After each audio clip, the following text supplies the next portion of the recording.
Hey, indie filmmakers, I'm Nick Bodmer. I'm Griffin Hammond, and on this week's episode, we're sharing our editing workflow, how we get from start to finish in a project using Final Cut Pro 10. Plus, your questions about lens hoods versus matte boxes, whether to use auto white balance, and winning video contests. Hey, Nick, how you doing? Hey, Griffin, I'm doing good. How are you? Pretty good. So, I know we normally tackle audience questions at the end of the show, but we got a pretty good question, an email question from Andrew this week about our editing workflow that I thought might kick off a pretty good conversation between you and me. Okay. So the question is, what does your workflow in Final Cut generally look like when putting a video together? Do you follow a set routine when you edit your projects? And for me, the answer is yes. I'm pretty formulaic all the way through the process, maybe to my detriment creatively. But I have a pretty standard process I go through, especially with weddings. I don't know about you. Yeah, I do feel like maybe 40% of what I do in editing is just kind of the same every time. There is a set routine to what I do in Final Cut. And we both use Final Cut Pro 10. So I am kind of curious to go just walk through like how we start a project, how we get all the way to the end, because I'm sure there are some things that we do very differently. Sure. Well, go ahead. No, you start. The first thing is just importing footage. I actually wonder if we do this differently. I always copy everything to the hard drive first off my SD cards after I shoot. Do you do that, or do you go right in? No, I do the same thing. Usually, I don't know, I have this nervousness in me when I get back from a day of shooting that I'm going to lose all the footage. Yep. So I do it, even if I'm getting home really late from a wedding, I usually do that before I go to bed. I import all the SD cards.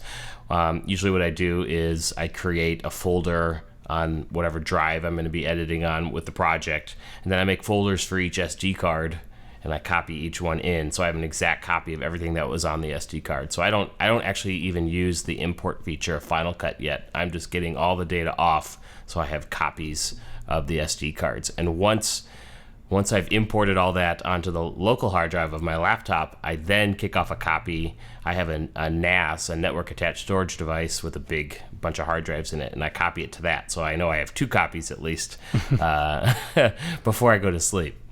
Yeah, I do the same thing. I copy to the hard drive, and then I will back it up to just another external hard drive. Do you use a cloud service, don't you? I do. So actually, I use 2 cloud services. I'm probably paying too much for cloud storage. I have a subscription to something called Crash Plan. Have you heard of that? Yeah, I've used that a little bit. And then at some point, I got lazy with my backup solutions and stopped. Well, that's why I like Crash Plan, is it's automatic. As long as you keep paying the bill, anything that's actually on my laptop, it's backing up all the time up to the cloud. So I have that running all the time. And actually, now, you know better than I do.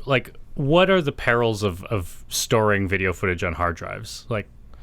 I believe it's just always going to be there, right? Well, I mean, I subscribe to the 3-2-1 rule of backup. You need 3 copies in 2 locations, in 2 types of media, I should say, and 1 at least off-site. So you want, if it's on your local computer, you also want it off on something different, like a NAS or something like that. And then you also want to get a copy somewhere else. So if your house burns down, you still have a copy of it. Yeah, that makes sense. I often leave them. I often leave the footage on the SD card, at least until the point that I'm editing and I've gone through and organized some of my footage. Until I'm comfortable that I know I have it all on my computer, I usually like to not erase the cards. Yeah, I do the same thing. I just wait till I have to shoot again, and usually I've been well into the project at that point. So part of my pre-game routine before I go shoot is to clear the cards off. So that's how I do that. And one of the reasons... go ahead. I was just going to say, the other thing I just started doing recently is I needed a better way to back up all my finished work, which I had sitting on my NAS and I had copied on an external hard drive, but it's not up in Crash Plan because I don't have Crash Plan backing up my whole NAS, just what's on my laptop. So I signed up. Have you heard of Amazon Cloud Drive? Yeah, I actually think I signed up for it last year during Cyber Monday because it was $5 for the year. Oh, it's a great deal. So it's unlimited storage for, I just paid $60 for a year, which I thought was pretty good, but $5 is even better. Although $5 and I didn't use it the whole year. And where are you backing up your footage, Griffin? You're probably not even backing it up to the cloud. No, I just always back up my footage to an external hard drive.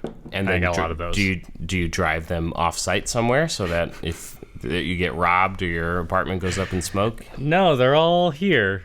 That's terrifying.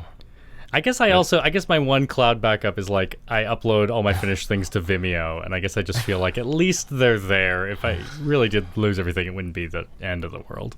Well, so the NAS I use is by Synology, and it has this cloud drive software built in. So I just said I have a folder on my NAS that is all my final edited video, and I said sync this with Amazon. So now anytime I copy something there, which has been part of my workflow forever, it's automatically going to get copied up to the cloud.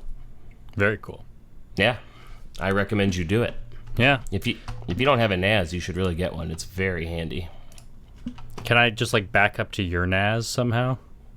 You probably could, but why don't we get you set up with your own? Oh boy! So one of the reasons I like to back everything and right up to the hard drive instead of importing into Final Cut is I find that if you, especially with like the audio files, a lot of times Final Cut will just default to the like leave files in place instead of copy off the card. And so then later when I pop the SD card out, it can't find the audio file anymore because it's trying to reference it off the SD card. I don't know why. It seems to treat video files differently. It seems to know that video files need to be copied, and by default it would often, maybe it thinks that the SD card for the audio files is a hard drive that's always going to be there or something. So I just find it's easier to leave everything in place on the hard drive and just set, when I do import in Final Cut, just set it to leave files in place. And then I always know where Final Cut is accessing this stuff. And I also know that the bundle file or the library file, the Final Cut big library file, I know it'll stay pretty slim, that it won't be copying all these big files into it, and that makes it easier to move those between hard drives. That's one place where we differ, is I do copy into the media file. So I think even after you put everything on the hard drive? Yeah, I put everything on the hard drive, but I put it on an external drive, and then I import from that into the Final Cut library. And I kind of like having those libraries contain everything that I need. But I think both ways work. Well, yeah, there's kind of two schools of thought there. You either copy everything into the library, and then you know that library is completely portable, and you can just move that whole file, and it has everything. But for me, I just find if I am going to back it up, I've probably already put the footage on a hard drive, and I don't really want to have to copy the whole giant library bundle again. Yeah, I think I got bit, going back to old projects when I needed to change something small and getting things all confused as to what was referencing what. So I found just keeping those intact worked out better for me. Yeah. So one other thing I do sometimes is, if it's a really important project and it has a lot of footage, a lot of times I'll organize the footage before I ever import. Like I do this a lot with time lapses, especially. I'll make sure all the photos of a time lapse are together in one folder separate from the rest of the B-roll.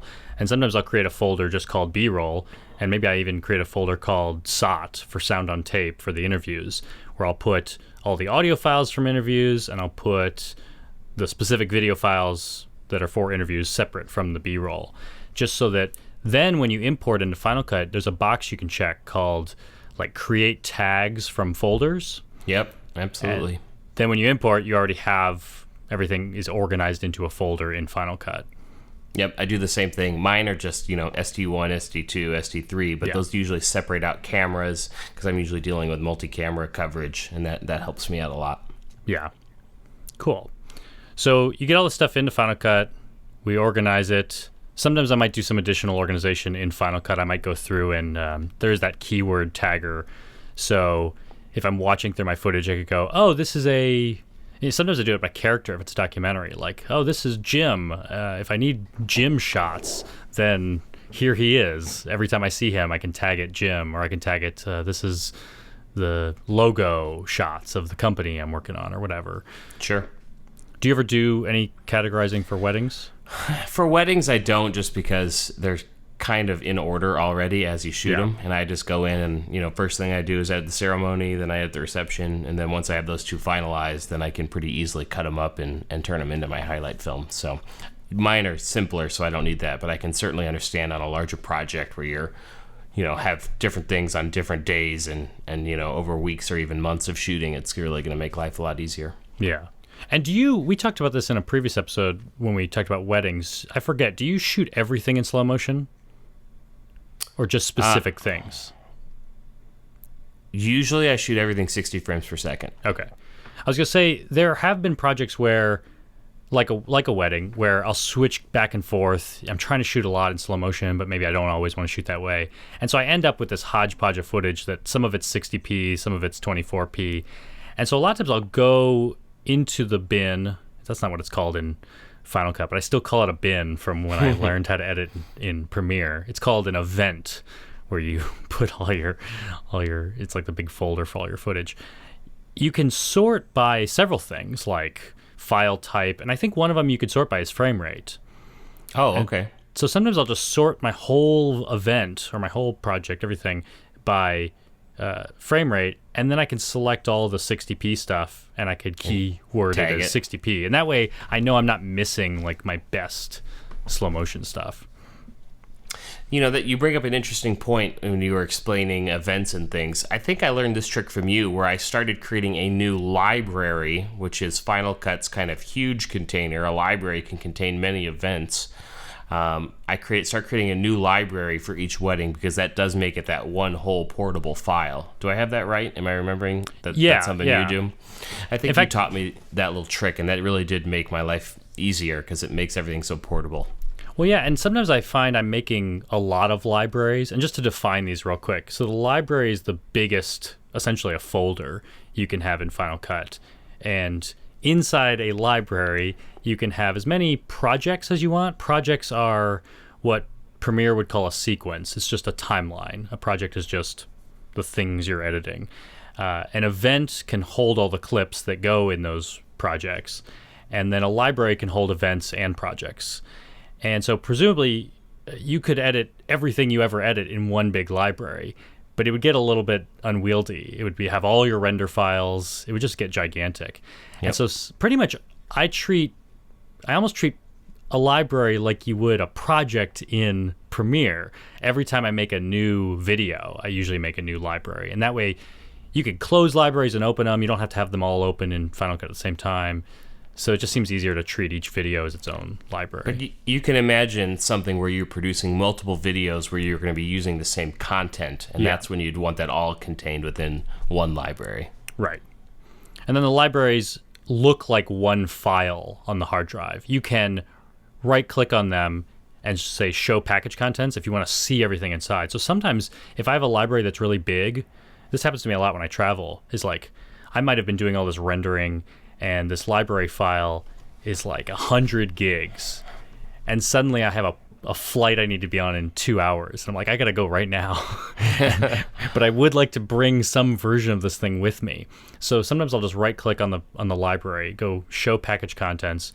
There you can see all the footage that's inside the library, all the render files. A lot of times I'll just delete all the render files, because that's a lot of times what all my space is taken up with. And now I have a 600 kilobyte library file, because it's referencing all the video files in a different folder on the hard drive. And as long as I've already copied that stuff, I can relink the stuff later if they get unmatched. Makes sense. And do you do any proxy editing? I used to when I was editing on non-SSDs, but I don't anymore. My laptops recently have been plenty fast to edit 1080p footage, so... Yeah, I've done this like a few times. If your computer can't handle 4K footage, or if you just want it to run a little bit faster, you can convert everything to proxy footage, and it's just like lower resolution, a little bit easier for the hard drives to serve up. And the processor, because it's not as intensive of a codec, so the file sizes are actually a little bigger than they would be for that resolution at like H.264, but a lot easier to work with for the computer. Yeah. But yeah, I haven't needed to do that in a long time. Computers have gotten pretty fast, and SSDs are amazing. So we get all this footage in, we organize it. You can even rename it. I mean, when I made Sriracha, I would like even rename clips with the like full verbate, the full quotation of what people were saying in these clips, and then everything becomes searchable. So you can actually use like the index in the timeline editor to search through all these things that you've created. But for a normal project, I'm not doing that. For a normal project like this podcast, there's really only a few things we have. We have my audio file, my video file, Nick's video file, his audio file, and then the various pieces of music that I normally use. So the main thing I have to do is sync the audio and the video. So that's the first thing I do, is just find my video files. There will be several because the GH5 records, once it hits 4.2 gigabytes, it'll span it onto a second file. They're seamless, but it'll create this will probably be 5 or 6 files. And all you have to do in Final Cut is just right-click on the video files and the audio file when they're all selected, say synchronize, and it uses the audio to do it, which I think is amazing. It is amazing, though maybe this hasn't happened to you, but one of the things I do when I'm shooting weddings is I always want continuous files. That's one of the reasons I was drawn to the Panasonic cameras, is you can hit record and it'll run till your card fills up. So I'll have the entire ceremony without hitting stop. And on these really huge files, I have had problems in the past with syncing. Yeah. So what I would do is go in and select a known part of each one, like say right as the bride gets down to the aisle and they first start talking. I'll just select that 10 seconds and I'll set a keyword on just that section. Mm-hmm. I'll call it like ceremony beginning. I'll do the same thing on all the camera shots and the audio recorder. And then I can go into that keyword and select those boxes that show up. And it's just the 10-second versions. And I can do a synchronize. And it does it instantaneously because it's only looking at those 10 seconds.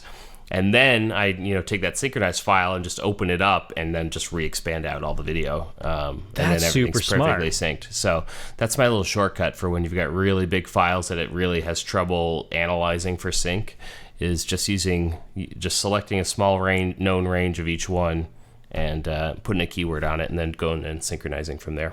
So I've often thought that maybe I would only have to sync maybe the first video file I had and the audio file, and then if I wanted, I could dump the other ones in after it, because they're all seamless.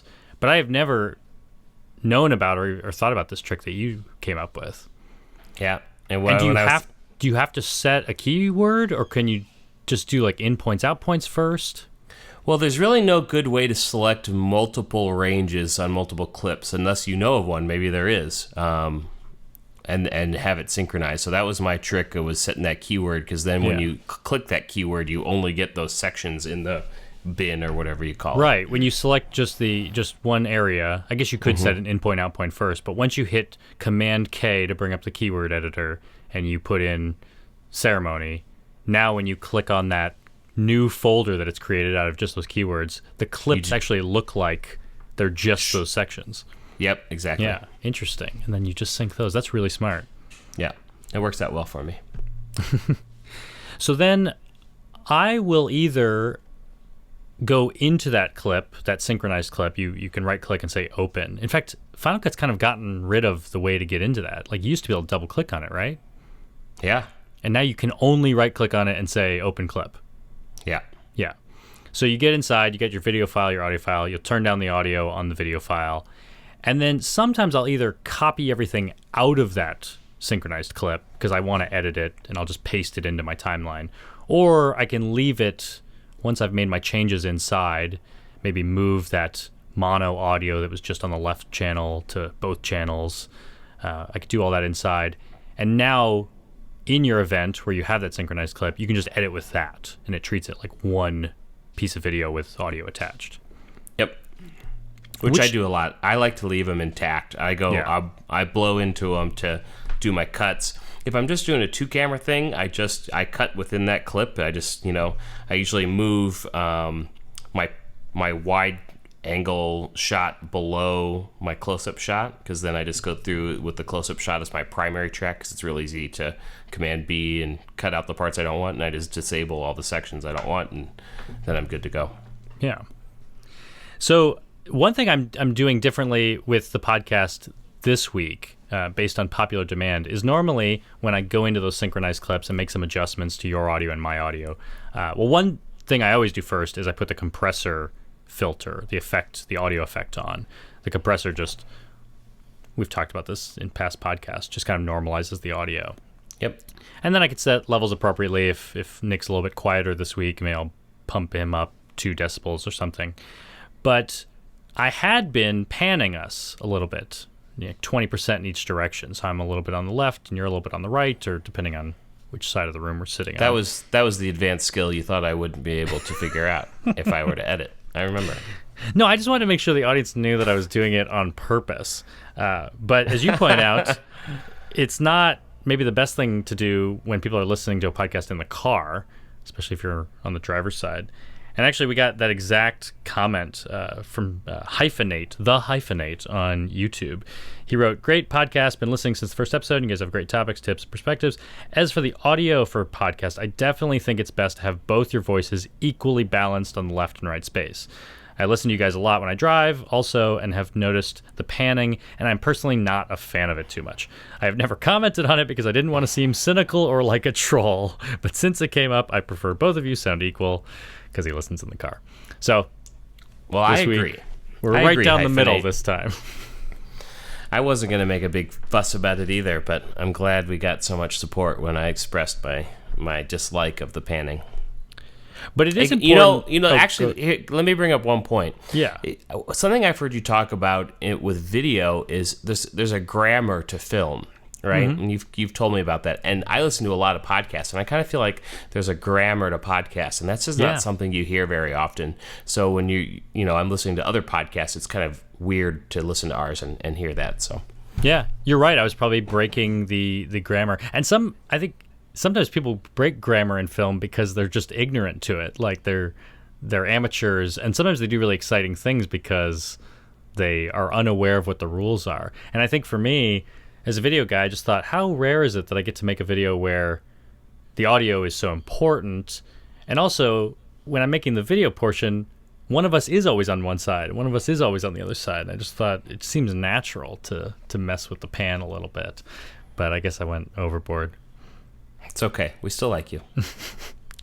But it's important to think about these things at the beginning of the project, how you want to adjust audio, if you want to do any color correction early on, because you can do it at the beginning with these, with these interview clips that you've shot, anything that has synchronized audio. Before you start doing all the cutting, you might want to add these effects because you don't want to necessarily have to later make a correction and then copy and paste it onto every other clip once you've cut everything up.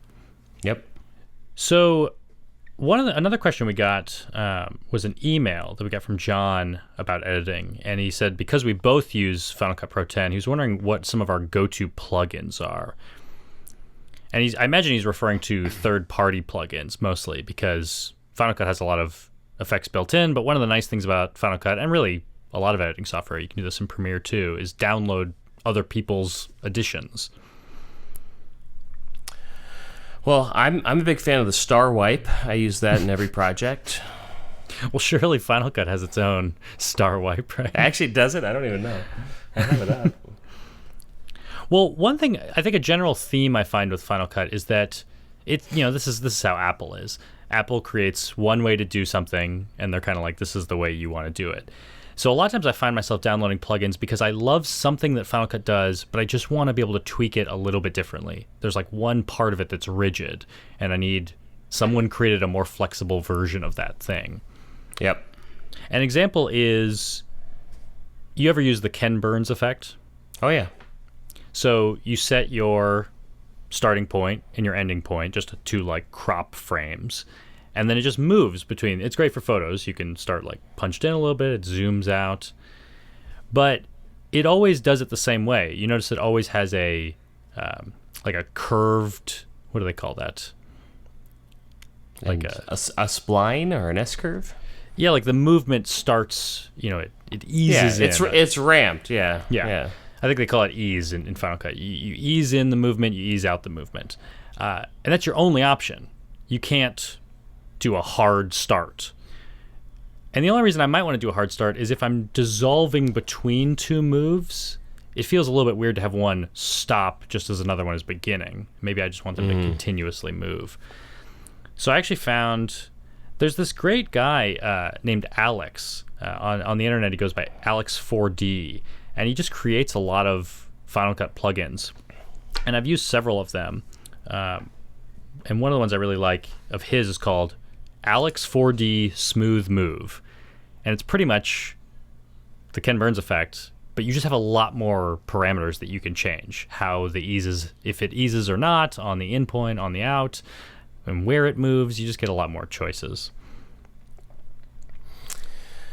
I don't use a ton of plugins. I've been working on wedding videos for a long time, and one of the things I always hated was I'm really bad at titles. And your titles always look great, and mine always look like super crappy. Like I always use the built-in titles in Final Cut. But you must change fonts and do smart designy things, and I don't know. I'm not good at that. So I have a few fonts I really like. Like I like Avenir, which I think just looks really nice. Well, I'm going to copy that. Thank you. Well, I went out and spent some money instead. Pixelfilmstudios.com. I found this. They have a million different titles and motion products, but they've got one just for weddings called ProIntro Wedding. It was like $30, and it's got all these great titles that do some cool blurs, and anyway, it saves a ton of time and looks really nice, and I've been a big fan of that, so I've been using that quite a bit lately. Yeah. I'll go through real quickly the other plugins that I rely heavily on.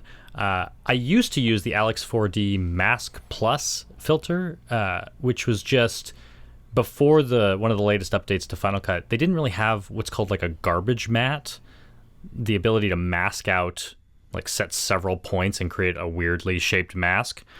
And now you can. Now it's just called Mask or Draw Mask in Final Cut, one of the built-in effects. But before that, I was always using Alex's his mask effect. I also use a plugin called TKY Camera Shake, which I think has a pretty realistic looking camera shake if you mess with the parameters on it. So you could shoot something on a tripod, then add the camera shake and make it look like a handheld shot, which can be helpful for effects shots, just to like sell the fact that it wasn't a lockdown tripod. More evidence you're a liar in your filmmaking. And then finally, I think I mentioned it last week, was I like the ReelSmart motion blur plugin. I can't remember. We talked about that. I can't remember. I may have had to purchase the Pro one. I don't remember what is different between the free and Pro version, but that's just a great plugin for adding motion blur. So if you shoot something with a really fast shutter speed and you need to make it look normal, or if you're shooting time lapse and want to add a blur, or some effects may not have a blur, it's a good plugin that doesn't just apply like a global motion blur to everything. It really looks at, are things moving, how fast are they moving, how much motion blur should I apply according to that. I also have used quite a bit Pluralize. Are you familiar with that syncing tool? So again, coming back to having somebody else shoot weddings for me. Again, I'm big on hitting record and letting it run for the whole thing. Yeah, the fewer times you start and stop recording, the fewer things you have to sync.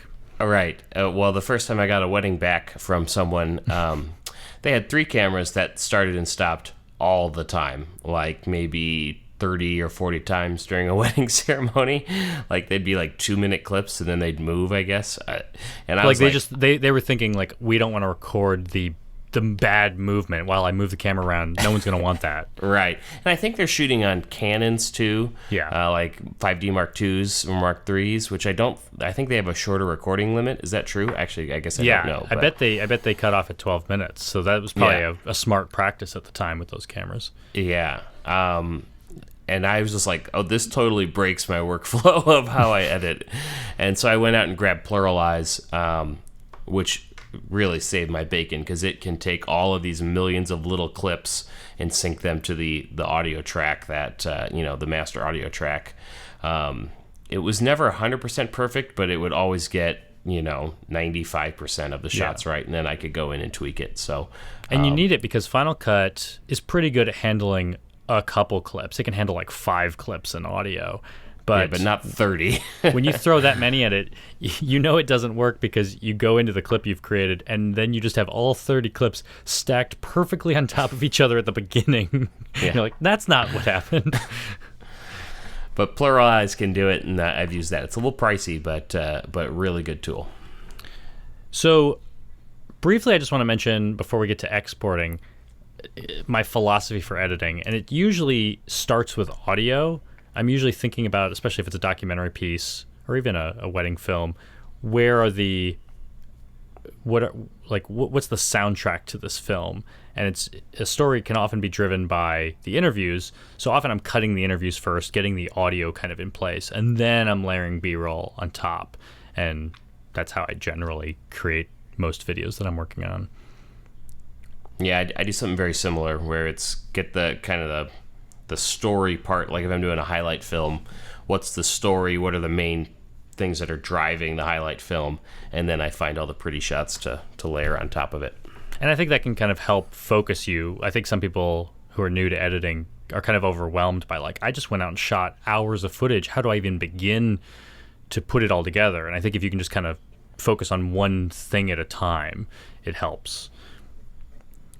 Yeah, when I'm editing a wedding highlight, there's two types of clips I'm getting ready for a highlight film. Again, there's the story clip, so that's, the vows or somebody talking or a speech or, again, part of the story. And those are usually a little bit longer.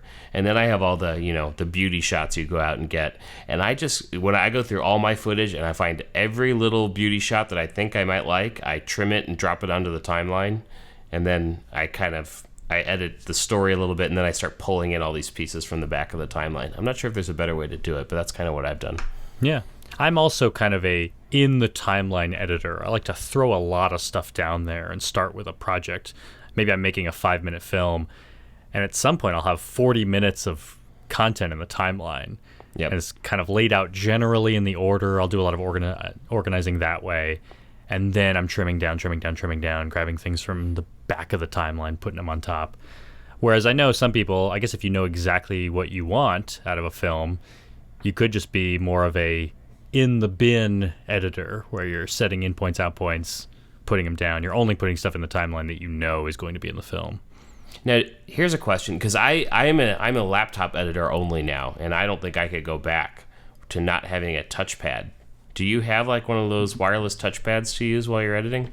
Yeah, I use a wireless trackpad because I learned to edit on a laptop and I need it. I can't do it with a mouse. Yeah, I couldn't either. The biggest reason for me is I like on the trackpad you can do the 2-finger scroll, which I guess you can do on the Magic Mouse. But it's not the same. Yeah. I like I need that width to be able to do some big scrolls along the timeline. You can quickly move down the timeline with a 2-finger scroll. And the newest MacBook Pros, they've increased the size of the trackpad dramatically. It's really nice. Oh, yeah. So we should finish with exporting. Something you seem to have trouble with, Griffin. Yeah, I've had a lot of trouble with exporting.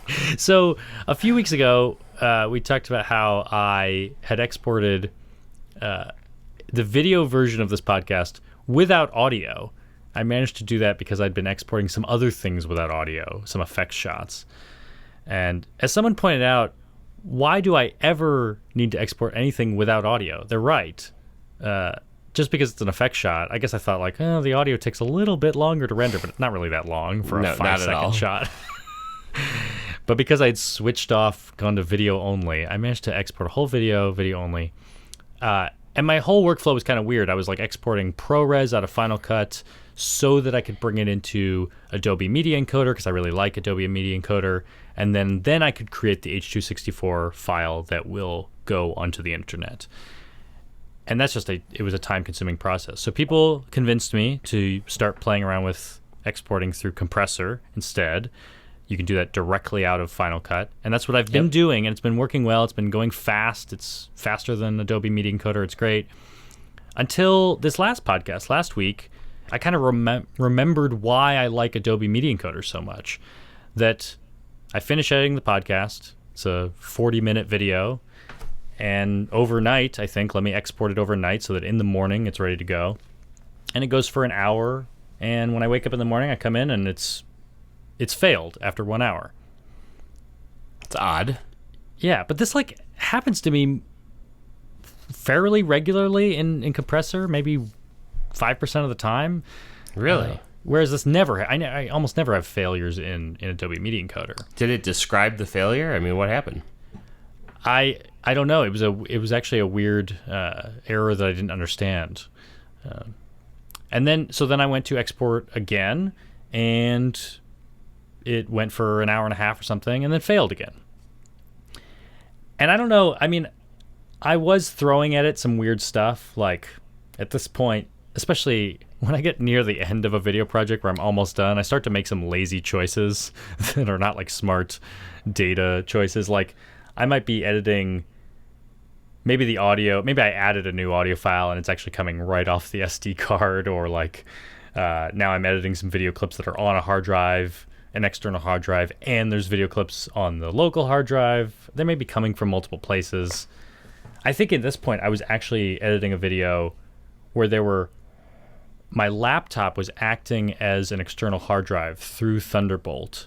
You can do like target disk mode on a computer. I'm shaking my head at you. What? So I think I actually had files on the laptop that I didn't want to move onto the computer. I just thought I'll leave them here and I'll access them over Thunderbolt. See, I'd created kind of a mess. Let's blame compressor for your nonsense. But compressor, I don't know. So it should be able to handle encoder works. Yeah, I don't know what to tell you. Yeah. So in the end, I ended up exporting a ProRes file, which Final Cut was able to do without having the errors that compressor was having. See, this is what I don't understand. If it can do ProRes, why can't it also do compressor? It should be able to do either one.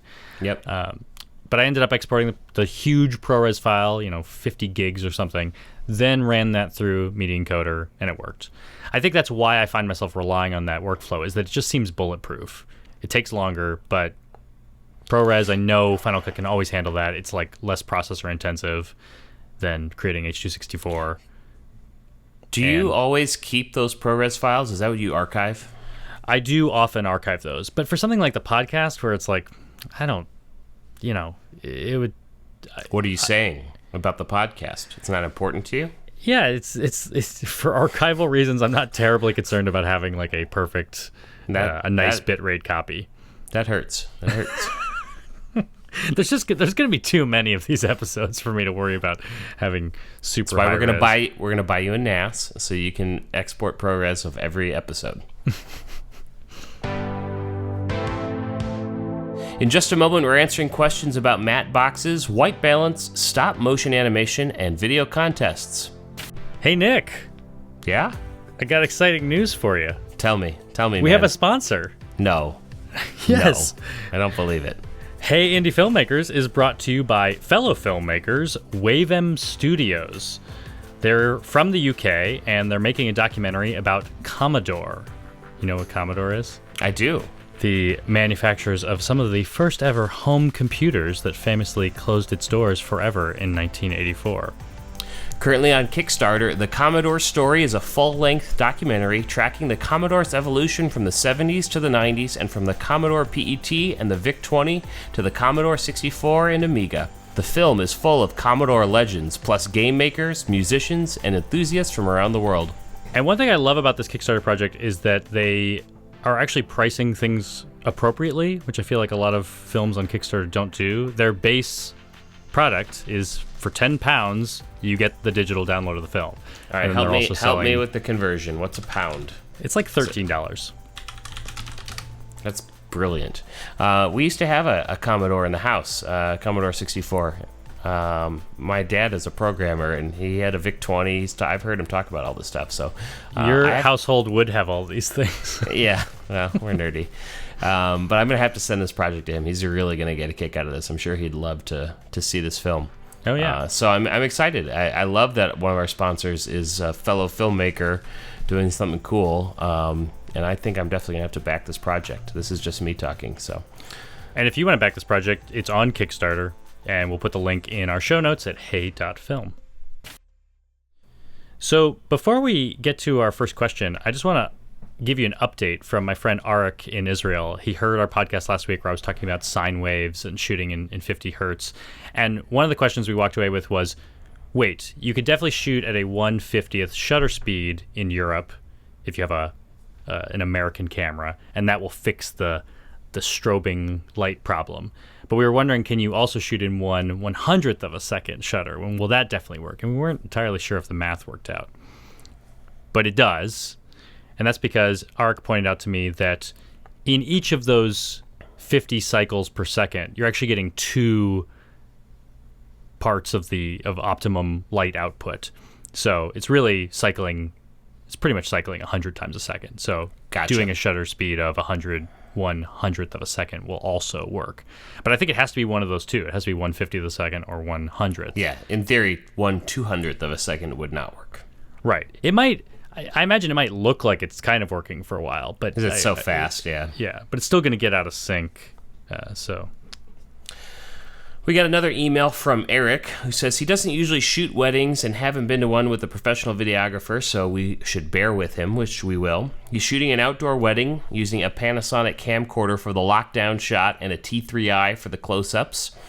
The lenses he's shooting with have the flower petal lens hoods, but he also has a matte box with flags. Would it be too distracting during the ceremony if he's walking around with a shoulder rig and a massive matte box, or is that a normal thing now? So I had never heard the term flower petal hoods. Have you?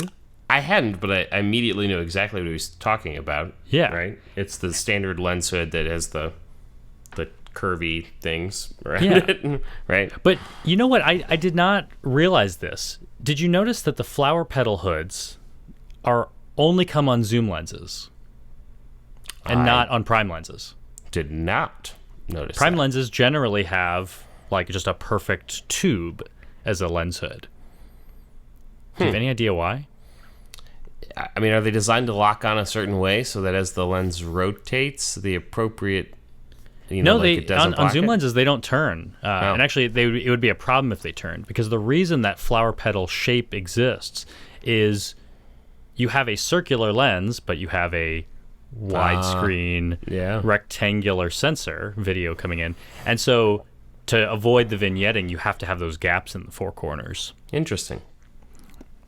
So that's cool. That's what hoods look like. And then the reason you might want to shoot with a matte box, really there's just 2 reasons. One is to have, like, it's the same reason you'd have a lens hood, is to block out light coming from, sunlight hitting the lens from a weird angle and creating, what do they call them? Flares. Yeah.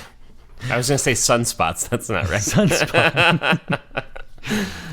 Now, if the sun's coming right, I mean, if you see the sun in the shot, you're not gonna be able to block it with a matte box with those flags. But you could adjust the flags to avoid sun that's above the frame that's causing a problem. Lens hood does the same thing, but one thing that's nice about matte boxes, and one reason I've considered getting some for my camera, is that then you have a uniform way to add ND filters. Because I find I keep buying different ND filters, different sizes for my different size lenses. And I call them sunglasses for my camera. Do you?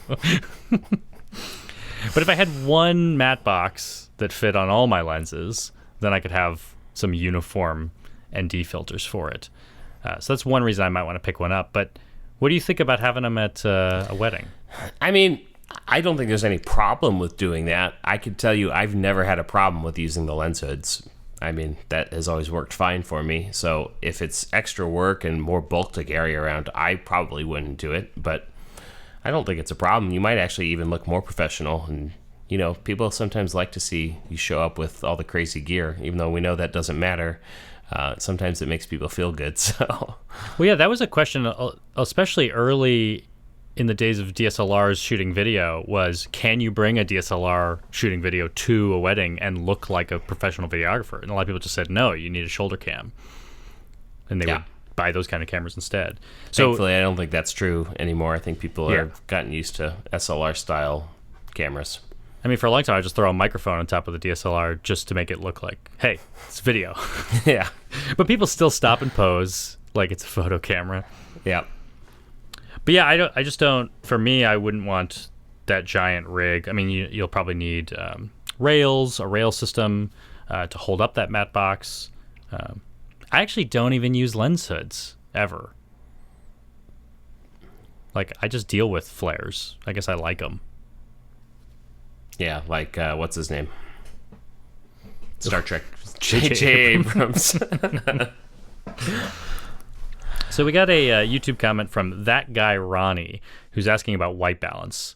And he also mentions weddings. He's saying, like, for example, when you're shooting a wedding, what do you do with your white balance? Are you in auto all the time, so it's one less thing to think about, or are you switching between different presets? How do you deal with that, Nick? I think I'm probably in auto 3/4 of the time, and then when I notice it's doing something weird, I will switch over to a manual white balance, either incandescent or outdoor or whatever seems appropriate. But for the most part, auto white balance has worked well for me, or at least well enough. You're pickier than I am. I'm guessing you do not use auto white balance.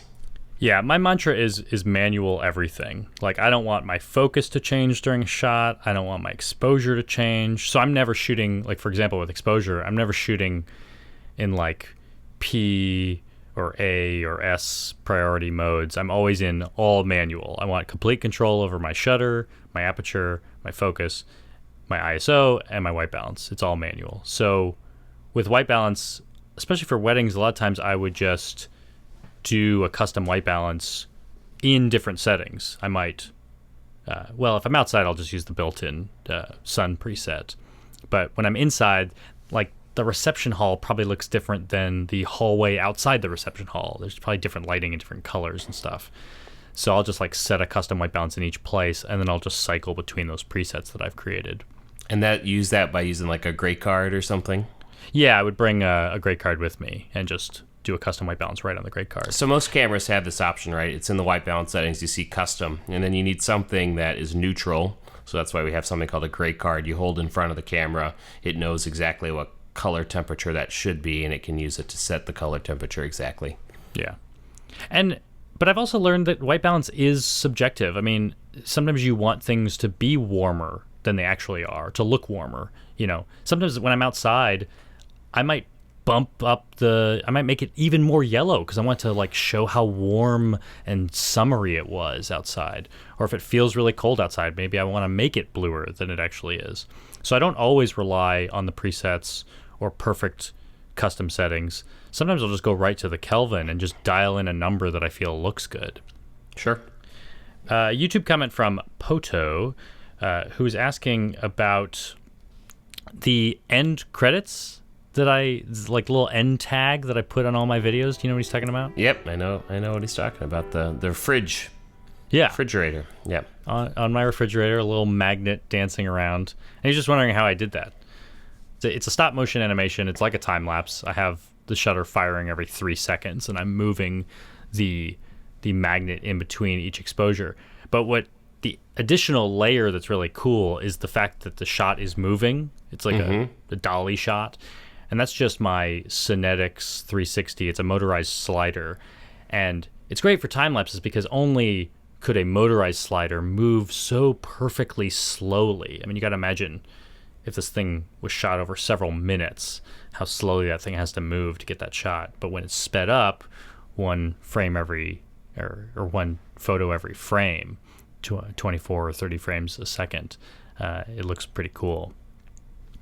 Yeah, it's a neat shot, and it says made by Griffin. Yeah. Or it says, look what Griffin did. Look what Griffin did, yeah. It's actually a magnet that I had from my childhood. Oh, is it really? Yeah, like That's something cute. my mom got. Like, I don't know, maybe I made it or wrote my name on it. And I like how you have all the other film stuff on the fridge. You know, you got the Sriracha thing and a bunch of other stuff you've worked on. Well, they talk about, in film school, they talk about this concept of mise en scène, which is like all the things in the shot matter for, like, telling the story. So if I'm going to do a little dancing magnet thing, I should fill the frame with other things that tell that story of who I am. I think there's a picture of me and Amy. There's a picture of Andy in there. I think there's even, like, my Atlanta. No picture of me. No. Important part of your life, childhood friend, podcast co-host, and I didn't have the podcast yet when I made that. Make the mise en scène. That's hurtful. Our final question today comes from an email from Cameron, and he was wondering, just generally, what's, like, the best advice for going about film competitions? I guess he could be talking about film festivals or video contests. Have you ever entered any video contests? Well, I did film fights, Yeah. which was a lot of fun. Best advice for film fights is don't enter one Griffin is going to be entering, because then you're just going to lose, and it's sad. I never won, Griffin. Well, that's a good point. Is I guess you got to think about what is your goal with these things. Like, if it's the fun of entering and learning a lot with each entry, that's one thing. If you do want to win the contest, then you probably do need to think about what are your odds. And I found that I used to just try to enter video contests where like my odds were great. Like I wouldn't enter popular video contests. I would enter like the small ones with not very appealing prizes.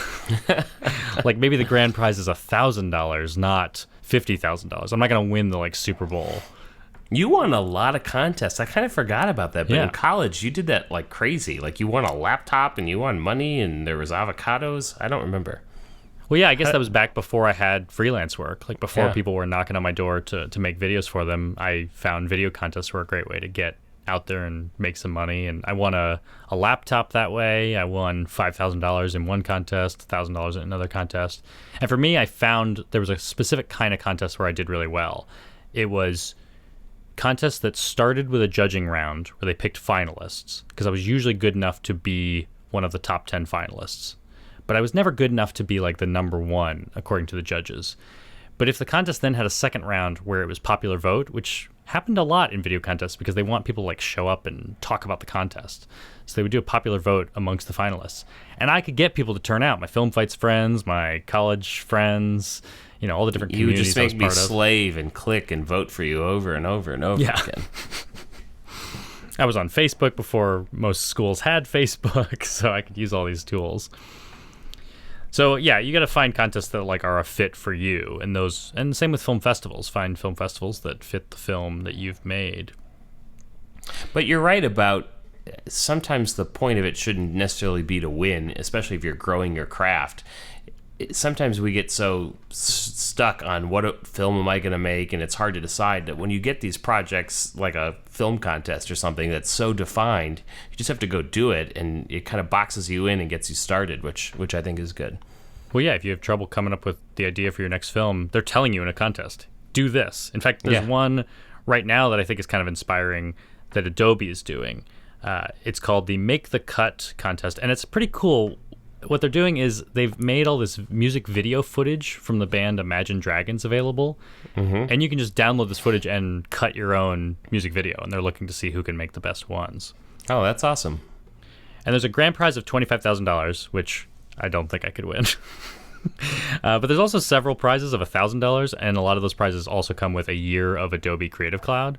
So, and a lot of those smaller prizes are like for specific kinds of things. Like I think one of them is like a shorter version. Maybe one is like most unique use of the stock footage or something. So there may be some niche that you might fit into perfectly. Well, I would love if some of our listeners got in on that. Maybe if anyone is willing to do that, maybe we can share the links out. Oh yeah, I would love to after help those are done. promote. I don't know if there is a popular vote portion of this. There may be. I actually downloaded the footage because I was curious, and I thought it'd be fun to play around with. Like this is something I don't think I want to enter, but it might just be fun to edit. And so there's 167 video files, and they were surprisingly small. It's all 2.3 gigabytes. Oh, so I figured I'm out. sure they're compressed pretty well, too. Yeah. They're all compressed down to 8 megabits per second, so they're not like the highest quality footage, but pretty good. But I thought it was funny, like they want you to edit it in Adobe Premiere, but I'm wondering how would they know? It makes me think that they probably are, in the judging criteria, looking for signs of Premiere. Like, it's weird because as an editor, you kind of want to hide the evidence that you exist a little bit. But I imagine they want to see some effects that are uniquely Premiere. Yeah, or I wonder if they're going to know. require you to submit your timeline or something. Yeah. Well, I thought how funny it would be to like edit it in Final Cut and then win. That's funny. So speaking of film festivals and video contests, I actually just got into a film festival. Oh, with hand cut. what? Oh, really? Yeah, I so wasn't part of the sure reason, if you were going to be able to use that for your own purposes since it was kind of a project. well, that was the reason I didn't make like a test film for Panasonic. I wanted to make a real thing that could stand alone. It's not just like the GH5 video, but it's something that could go into film festivals. And it's one of the reasons I wanted to make a 5-minute short, because I thought that could be very appealing, easy to program in festivals. So I started just applying to a few. I started with ones that I had entered in the past, especially ones that I had gotten into in the past, and also ones that like food stuff. And so the first one I got into is the Sacramento Food Film Festival. So I am an official selection of the Sacramento Food Film Festival. So it'll play in Sacramento on April 8th, for any of you who live around there. I've actually submitted to 12 festivals so far. That's the first one that's already at their decision point. We'll find out about the rest of them. Good luck. Oh, and just to like give you some intel on entering film festivals, I guess, this probably worked for me with this one, is knowing that this was one that Sriracha had gotten into a few years ago. So when I submitted it, there's not like an obvious way in the process to say, like, I'm a guy from the past. Yeah. So just they have like a cover letter area when you're submitting. So I just wrote quick 2 sentences. I said that screening Sriracha in 2015 at the 4th annual Sacramento Food Film Festival was a real honor. This year I have a very short 5-minute doc about ice, and I appreciate your consideration. Nice. It worked, obviously. Yeah. So this is that part of the show where I have to tell you about the other podcasts I'm on. Other podcast with Griffin. This one was exciting. It's just a quick 6-minute interview I did, but it's with Larry Jordan. You know who Larry Jordan is? I do, actually. I've read a lot of his tutorials, especially when I was first starting with Final Cut 10. He had some really great tutorials on how to get started. So, yes, I'm very familiar with him. Great stuff. Yeah, this guy's like the like Final Cut tutorial king, and he does a lot of tutorials for Apple products and Premiere and all sorts of things. But he has a podcast called Digital Production Buzz, and he interviewed me about my Sriracha revenue numbers, the blog post I did. For somebody that's thinking about distribution for the first time, what should they consider? That your job on this film doesn't end when the film is over. You still have a lot of work to do, and it's still a full-time job just marketing your own film and figuring out all these different platforms. You can check that out by looking up the Digital Production Buzz podcast, or in the link in our show notes at Hey.film, you'll find a link directly to that segment. And finally, I just want to let you know about 2 things coming up. Next week on March 29th, next Wednesday, I have 2 things going on in the New York area. One is I'm doing a live stream about the Panasonic GH5 at the B&H store in Manhattan. But I'll put information about that in the show notes. And then that evening, I'm actually doing a screening of Sriracha at Stony Brook University, which is in Long Island. And I believe that's open to the public. So if you're in Long Island and want to see Sriracha and meet me, I'll be there. Awesome. I won't be there because I'm in Las Vegas, but I'll be thinking about you. Thank you. Well, that's it, and we will see you next week. Thanks for listening. Thanks. Bye-bye. Mise en scène. Am I even saying that right? I'm sure I'm not. No, that's good. I think it's how it is. Mise en scène. Is that French? Yeah, it's French.